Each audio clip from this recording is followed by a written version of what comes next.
좋은 월요일 아침입니다. 다 함께 찬송가 369장 찬양하겠습니다. 찬송가 369장입니다.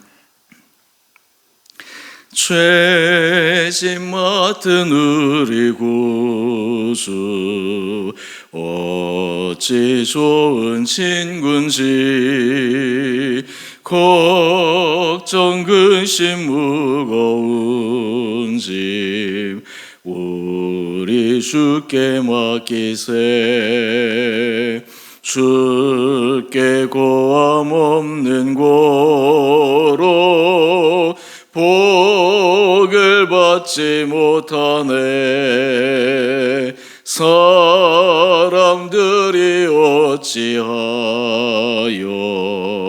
아뢰 주를 모를까. 시험 걱정 모든 괴로움 없는 사람 누군가. 부질없이 낙심 말고 기도드려 아뢰세. 이런 신실하신 친구 찾아볼 수 있을까. 우리 약함 아시오니 어찌 아니하릴까.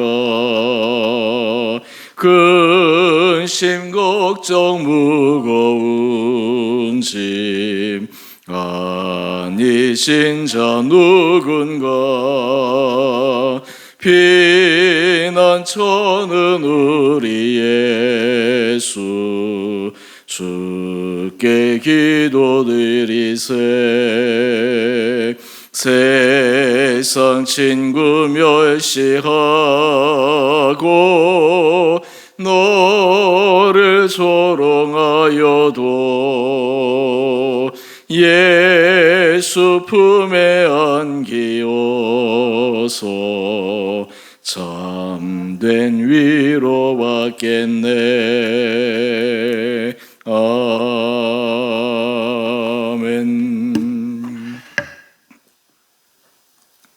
오늘 말씀 창세기 32장 21절에서 32절까지입니다.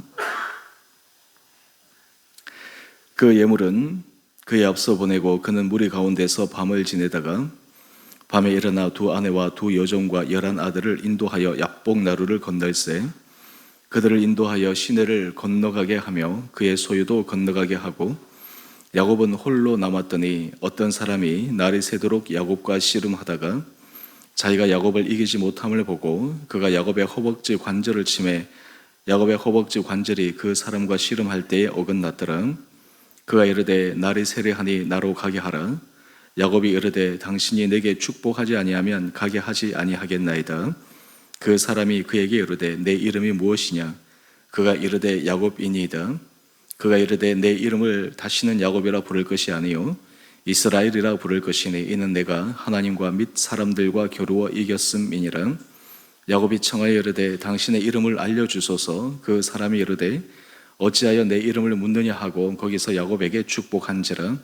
그러므로 야곱이 그곳 이름을 브니엘이라 하였으니 그가 이르기를 내가 하나님과 대면하여 보았으나 내 생명이 보존되었다 함이더라. 그가 브니엘을 지날 때에 해가 돋았고 그의 허벅다리로 말미암아 절었더라. 그 사람이 야곱의 허벅지 관절에 있는 둔부의 힘줄을 쳤으므로 이스라엘 사람들이 지금까지 허벅지 관절에 있는 둔부의 힘줄을 먹지 아니하더라. 아멘. 좋은 월요일 아침입니다. 날씨가 많이 쌀쌀해졌는데 또 오늘 이 하루도 또 대체 휴일이지만 우리 성도님들 건강하게 또 안전하게 주님이 주시는 평안함 가운데 보내시는 복된 하루 되시기를 바랍니다. 우리는 야곱의 인생을 계속해서 묵상할 때마다 하나님의 놀라운 인도하심을 발견합니다. 하나님은 야곱이 실수하였지만 또 야곱이 인간적인 꾀에 의해서 여러 가지 자기 스스로 화를 자초하였지만 그럼에도 불구하고 하나님은 그것을 통해서 야곱을 훈련시켜 가십니다. 그 이유는 하나님께서 아브라함에게 하신 약속, 그리고 이삭에게 하신 약속, 그 약속의 대를 이어서 야곱이 그 믿음의 반열에 들어야 하기 때문에 어떤 의미에서 하나님의 마음이 이 야곱을 향해서 더 조급한 마음으로 훈련시키시는 그 과정을 볼 수가 있습니다. 사실 그런 의미에서 우리의 인생이 하나님의 손에 붙들려 있다라고 하는 것은 큰 은혜입니다. 왜냐하면 하나님께서 붙들어 주신 그 사람은 결국 마지막 결론은 가장 좋은 최선의 길로 결론을 맺기 때문입니다.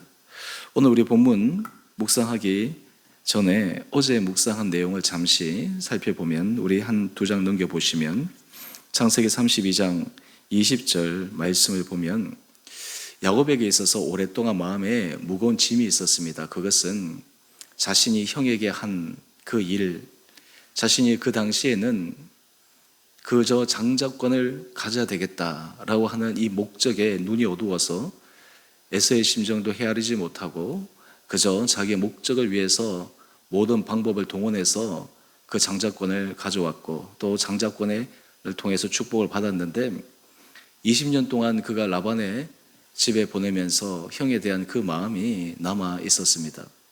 이런 사람이 하나님께서 양심을 주셨다라고 하는 것은 참 놀라운데요, 자신이 이것은 내가 참 잘못한 일이다, 내가 참 부족한 일이다 라고 하는 이 부분이 해결되지 않는 한 늘 그것이 마음의 찝찝함으로 남아 있습니다. 어떤 사람들은 해결해야 됨에도 불구하고 지금 해결할 수 없는 상황이기 때문에 단지 밀어버리고 잊어버리고 그냥 묻어버리지만, 그것이 늘 내면 가운데 자기에게 있어서 무거운 짐으로 있기 마련입니다. 이제 지금 야곱이 고향으로 돌아가는데 제일 큰 걸림돌이 무엇이었겠습니까? 형 에서입니다. 왜 그 집을 떠났습니까? 에서가 자기를 죽이겠다라고 하는 그 마음을 듣고 형이 겁이 나서 떠난 것입니다. 20년의 시간이 지났는데 야곱이 이 형 에서의 마음이 풀렸을까? 근데 여기에 보면 참 야곱이 많이 변화되었다라고 하는 것이 20년쯤 되면 이제 잊어버릴 만하지, 이렇게 생각하지 않았던 것 같습니다. 자기가 형에게 어떤 잘못을 했는지 그가 인식하게 되었다라고 하는 것입니다. 세월이 아무리 20년의 시간이 지났어도 자기가 한 그 행위, 형이 그때 나에게 가졌던 그 감정, 이것이 해소될 수 있을까? 그런 의미에서 이 야곱이 인격적으로 좀 더 성숙한 그러한 모습으로 자랐다라고 하는 것을 생각해 볼 수 있습니다. 그럼에도 불구하고 이 야곱은 이 형의 마음을 풀기 위해서 또 자신이 원래 하던 대로 인간적인 방법을 더는 또 생각하게 됩니다. 우리 20절 이하의 말씀을 한번 볼까요? 우리 어제 말씀입니다. 내가 내 앞에 보내는 예물로 형의 감정을 푼 후에 대면하여 형이 혹시 나를 받아주리라 함이었더라. 자신에게 여러 가지 하나님께서 재물의 축복을 주셨으니까 혹시 먼저 예물을 보내서, 좀 재물을 보내어서 형의 마음을 추스리고 달래면 형이 자기를 만날 때 예전에 그 좋지 않은 감정이 조금 누그러져서 관계가 회복될 수 있지 않을까, 그런 일말의 기대를 가지고 먼저 보냅니다. 그런데 여러분, 단지 이것만으로 풀리게 될까요? 근데 야곱이 옛날 같았으면 아마 이 방법만 사용하고 했을 거예요. 근데 야곱이 변화가 바로 오늘 본문을 통해서 확인할 수가 있습니다. 오늘의 본문 말씀을 한번 보십시다. 21절 보면 이제 예물을 보냅니다. 그리고 밤에 그 두 아내와 두 여종과 11아들을 먼저 보냅니다. 아마 예전 같았으면 먼저 예물을 보내고 형이 마음이 조금 달래졌을 거야 하고 자기가 인간적으로 형을 만나서 그 일을 처리하려고 했을 것인데, 20년의 훈련을 통해서 이 야곱은 모든 삶의 문제의 주권은 하나님께 있다라고 하는 것을 그는 철저하게 깨닫습니다. 자신이 인간적으로 할 수 있는 일을 하더라도 그 일이 하나님께서 허락하여 주셔야지만 된다라고 하는 것을 그는 알게 됩니다. 그 결과 그는 하나님 앞에서 결단하면서 이 문제를 해결하기 위한 하나님과의 씨름을 하게 됩니다. 그것이 바로 이 야복 강가에서 하나님의 사자와 씨름한 장면입니다. 우리 24절 말씀을 한번 보십시다. 이제 자신의 모든 가족들은 먼저 떠나보낸 후 야곱만 홀로 남습니다. 그런데 그 하나님의 사자와 이 야곱이 날이 새도록 씨름을 합니다. 그 이유는 무엇입니까? 야곱은 그 하나님의 사자에게 이 문제를 풀어주기를, 그리고 자신이 하나님의 은혜 가운데 서기를, 자신이 이 모든 자신이 지은 과거의 문제에서부터 벗어나서 새로운 인생을 살아갈 수 있는 그 핵심 비결이 하나님께서 허락하여 주셔야만 된다라고 하는 것을 알았기에 마지막 정말 그 하나님의 사자와 붙들고 씨름한 것입니다. 여러분, 우리가 인생 가운데 사실 삶의 여러 가지 문제들을 만날 때마다 믿음의 사람과 믿음의 없는 사람의 중요한 차이가 있습니다. 믿음의 사람과 믿음이 없는 사람들이 일반 삶에서 문제를 해결할 때 사람이 할 수 있는 방법은 동일하게 하는 것은 같습니다. 그런데 믿음의 사람은 거기에서 더 중요한 한 가지를 놓치지 않습니다. 그것은 무엇입니까? 바로 하나님과의 씨름입니다. 하나님 앞에 간구하는 것입니다. 하나님 앞에서 정말 절박하게 기도하는 것입니다. 붙잡는 것입니다. 그저 그냥 조금 하고 마는 것이 아니라 만약에 이 문제가 하나님 앞에서 풀리지 않으면, 하나님께서 문제를 해결해 주시지 않으면 내 인생은 안 됩니다 라고 하는 그런 절박한 마음으로 그 문제를 하나님 앞에 가져가서 풀기를 원합니다. 야곱이 지금 이러한 심정으로 그 야복 강가에서 하나님의 사자와 씨름합니다. 그런데 하나님의 사자가 이제 날이 새려하여 떠나려고 하니까 이 야곱이 놓아주지 않는 것입니다. 그래서 어떻게 합니까? 우리 25절 말씀을 한번 보십시다. 자기가 야곱을 이기지 못함을 보고 그가 야곱의 허벅지 관절을 치매 야곱의 허벅지 관절이 그 사람과 씨름할 때 어긋났더라. 그런데 여러분, 여기에서 이 말씀을 우리가 잘 이해할 필요가 있습니다. 제가 예전에 이 본문을 가지고 설교할 때도 그런 질문을 한 적이 있습니다. 정말 하나님의 사자가 이 야곱을 이기지 못했을까? 하나님의 사자가 힘이 없어서 이 야곱에게 붙들려 있었을까? 그것은 아닙니다. 하나님께서 이 야곱을 훈련시키시는 과정은 눈높이에 맞춰서 그를 훈련시켜 주신 것입니다. 하나님의 사자가 마음먹으면 이 야곱 하나쯤이야 그 야곱이 아무리 붙든다고 한들 그 야곱의 손을 뿌리치고 갈 수 있었을 것인데, 마치 이 장면은 우리가 자녀를 키울 때 부모가 이제 자녀가 좀 자라면 자기 힘이 조금 생긴다고 부모와 씨름하려고 하는 그 부분을 한번 생각해 보면 됩니다. 자녀는 최선을 다해서 힘을 다해서 씨름을 합니다. 부모 입장에서는 그냥 당장 넘어떨 수 있지만 시간을 끌어주는 것이죠. 그러면서 함께 소위 말해서 상대해 주는 것이죠. 그럼 자녀는 마치 자기가 힘이 좋아진 것처럼, 자기가 실력이 좋아서 이기는 것처럼 착각하지만 실제로는 그 힘에 맞춰주는 것입니다. 지금 하나님의 사자와 야곱의 씨름이 어떤 의미에서 그와 비슷한 그림일 것입니다. 그런데 이 가운데서 어떤 의미에서 또 테스트를 하는 거예요. 그게 무엇입니까? 허벅지 관절을 칩니다. 그러면 얼마나 이 육체적으로 고통스럽겠습니까? 이 다리를 절 정도로 힘든데, 여러분, 이 가운데서 야곱이 어떻게 하는지를 한번 보십시오. 야곱이 그럼에도 불구하고 그 하나님의 사자를 놓지 않습니다. 자신의 몸에 통증이 오고 문제가 생겨도 지금 그것이 중요한 것이 아닙니다. 이것이 야곱의 어떤 마음을 우리에게 알려주는 것입니까? 너무나 절박하다라고 하는 것이에요. 만약에 여기에서 내가 문제가 풀리지 않으면 나는 이 압복강을 넘어서 형을 만나도 거기에서 어떻게 될지 그는 장담할 수 없다라고 하는 것을 알고 있었기 때문입니다. 여러분, 우리가 인생을 살아갈 때 하나님께서 우리에게 문제를 통해서 하나님의 은혜 자리로 부르실 때가 있습니다. 그때 또 하나님께서 우리에게 원하시는 것 하나가 있습니다. 은혜 자리에 불러주시는 것도 복입니다.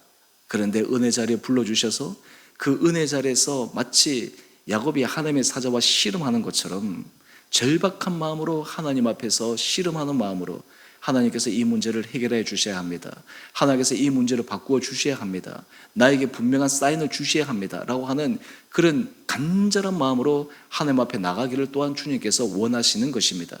이것이 야곱을 통해서 하나님께서 우리에게 주시는 귀한 교훈입니다.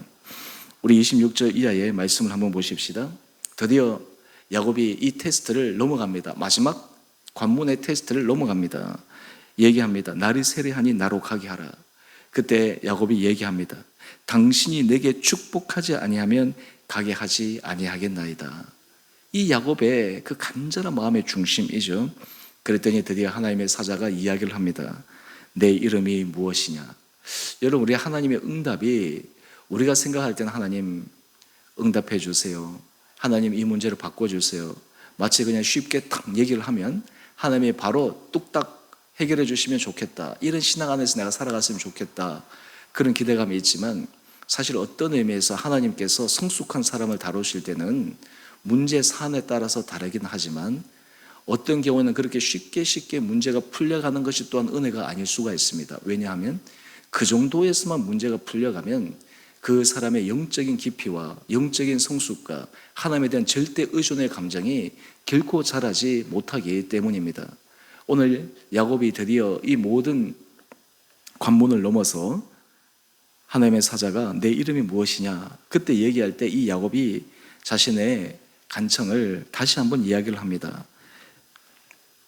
나로 축복하여 주십시오. 우리 26절 위에 하반절 한번 보십시다. 당신이 내게 축복하지 아니하면 가게 하지 아니하겠나이다. 그때 하나님의 사자가 이야기합니다. 28절입니다.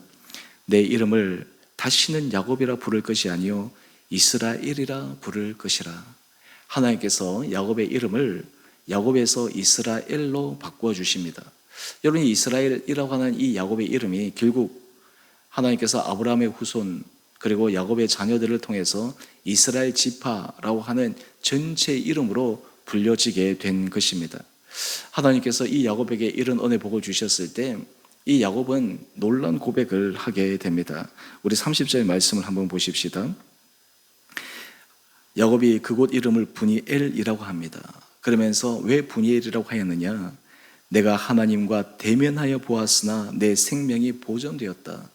여러분이 야곱이 안 거예요. 하나님의 사자와 그가 대면하여 씨름했는데 어떤 의미에서 결코 그 하나님의 사자를 이길 수 없는 가운데서도 하나님의 사자를 그는 붙들었고, 그리고 하나님의 사자를 통해서 그의 이름이 바뀌고 하나님께서 축복하시는 것을 그는 경험하는 장면으로 이 브니엘이라고 하는 이름을 붙이게 된 것입니다.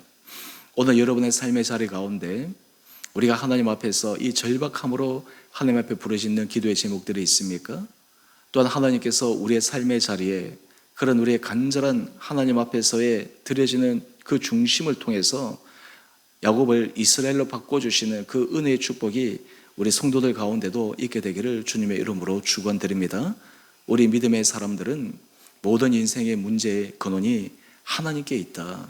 하나님께서 사인을 하시고 하나님께서 문을 열어주시고 하나님께서 마지막 최종적으로 승인하여 주시면 모든 문제는 새로운 국면으로 접어든다라고 하는 것을 믿는 사람, 이것이 바로 진정한 믿음의 사람들이 아니겠습니까? 오늘 우리 사랑하는 성도님들, 여러분의 삶의 자리에서 어떤 삶의 문제가 있다 하더라도 오늘 이 야곱의 야복강가의 이 시름을 생각하시면서 끝까지 주님의 은혜주를 부여잡고 하나님 앞에 은혜를 간구하고 그로 인해서 우리 인생을 새롭게 변화시켜 주시는 놀라운 은혜 복을 누릴 수 있는 귀한 한 분 한 분들 되시기를 주님의 이름으로 축원드립니다. 함께 기도하겠습니다. 사랑의 주님, 참으로 감사합니다. 오늘 야곱이 그의 인생에 오랫동안 묻어두었던 그 내면의 무거운 짐을 해결하기 위해 야복강가에서 하나님의 사자와 씨름하며 비단 형의 문제뿐만 아니라 그가 아브라함을 통해서 약속하신 그 약속의 유업을 이어가기 위해 하나님 앞에 축복의 사람으로 새롭게 거듭나기를 원하는 간절한 기도의 제목들을 살펴보았습니다. 하나님, 우리의 삶에 우리 안에 주님의 은혜를 갈구하는 간절함이 있게 하여 주시옵시고, 때로 우리의 크고 작은 문제들이 우리가 하나님의 은혜 자리에 나가며 하나님의 은혜의 줄을 붙들며 그것 외에는 다른 문제 해결이 없다라고 하는 것을 철저하게 인식하여 더욱더 주님 앞에 온전한 마음으로 나가는 우리 온 복된 성도들 되게 하여 주옵소서. 그리하여 우리 인생의 모든 과정을 통해 하나님의 선하신 손길을 경험하게 하여 주시옵시고, 오늘 이 야곱을 하나님께서 상대하여 주시며 또한 그의 눈높이에 맞춰서 그에게 새로운 은혜의 문을 열어주셨던 것처럼 우리 온 성도들의 삶의 자리에 하나님의 크고 놀라운 은혜 문이 새롭게 열려지는 축복들이 있게 하여 주시옵소서. 우리의 마음의 짐이 벗어지게 하여 주시옵시고, 우리의 오래된 그런 기도의 제목들 가운데 하나님께서 응답하여 주시는 놀라운 응답이 있게 하여 주시고, 이를 통해 우리 온 성도들의 믿음 안에 성숙하고 성장해가는 축복된 삶 되게 하여 주옵소서. 우리 성도들 가운데 몸이 연약한 자들을 주여 긍휼히 여겨 주시고, 하나님 그 연약한 부위를 친히 어루만져 주셔서 놀란 치유와 회복의 역사가 일어나게 하여 주시옵소서. 심령의 위로가 필요한 자들, 삶의 하나님 간절한 문제들로 인해서 주님 앞에 절박하게 기도하는 기도 제목마다 하나님의 놀라운 응답에 임하게 하여 주시옵소서. 주께서 세우신 주 은혜 교회가 내마다 하나님의 기뻐하시는 거룩한 교회의 공동체 되게 하여 주시고, 또한 이 공동체에 속한 모든 지체들이 주님 앞에서 각자에게 주께서 부여하신 그 사명의 길을 은혜 가운데 감당함으로 이 교회를 통해 하나님 앞에 영광 올려드릴 수 있는 우리 온 거룩한 지체들 되게 하여 주시기를 우리 사랑하신 예수님 이름으로 감사기도 드리옵나이다. 아멘. 하늘에 계신 우리 아버지, 아버지의 이름을 거룩하게 하시며 아버지 나라가 오게 하시며 아버지의 뜻이 하늘에서와 같이 땅에서도 이루어지게 하소서. 오늘 우리에게 일용할 양식을 주시고 우리가 우리에게 잘못한 사람을 용서하여 준 것 같이 우리의 죄를 용서하여 주시고 우리를 시험에 빠지지 않게 하시고 악에서 구하소서. 나라와 권능과 영광이 영원히 아버지의 것입니다. 아멘. 오늘도 믿음 안에서 승리하시는 복된 하루 되시기를 바랍니다.